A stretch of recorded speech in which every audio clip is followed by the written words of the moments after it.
sabihin sa iyo na ito yung decision na kailanman hindi mababago. Kasi alam kong ito yung time na sinagot ng Diyos ang aking panalangin para sa panibagong hakbang ng buhay. Though medyo mahirap kasi iba yung buhay ng single. So, kumbaga, kung gusto ko, so kaya kong kunin. Pero dahil sa pagmamahal ko sa iyo, handa kong talikuran anuman ang aking kinasiyahan noong ako'y nasa buhay binata. At harapin ang bagong buhay, may asawa na maging ang Diyos ay saksi sapagkat ang lahat bago kita ligawan.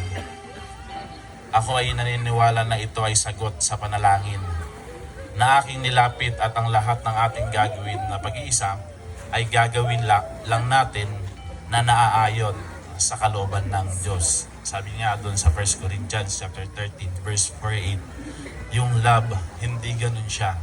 So yung love, hindi siya yung kung ano lang yung maayos, mabuti, maganda. So doon lang kita ibigin. Hindi kita minahal dahil sa kung ano yung mga positive. Minahal kita kasi sabi nga ng Bible, ang pag-ibig ay mapagpahinuhod at hindi magandang loob. Ang pag-ibig ay hindi nananaghili. Ang pag-ibig ay hindi nagmamupuri, hindi mapagpalalo, hindi nag-uugaling mahalay, hindi hinahanap ang kanyang sarili, hindi nayayamot, hindi inaalumana ang masama, hindi nagagalak sa kalikuan, kundi nakikigalak sa katotohanan. Sabi nga, lahat ay binabata, lahat ay pinaniniwalaan, lahat ay inaasahan, lahat ay tinitiis. Ang pag-ibig ay hindi nagkuhulang kailanman.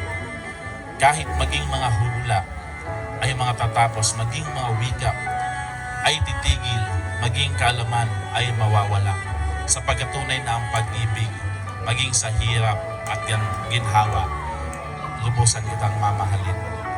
So, as for me, ito yung araw na desisyon na kailanman hindi siya mapapalitan pag mananatili. So ano man yung mga negatibo na dumarating sa ating buhay, so naniniwala ako na ito ay gawa ng dyablo. At naniniwala ako sa positibo na ibinigay ng Diyos na kung saan yung araw na ito, siya ang nagdesisyon, siya ang sumagot sa panalangin na kung saan hiniling ko bago maging tayo ng mahal. Maraming salamat and I love you.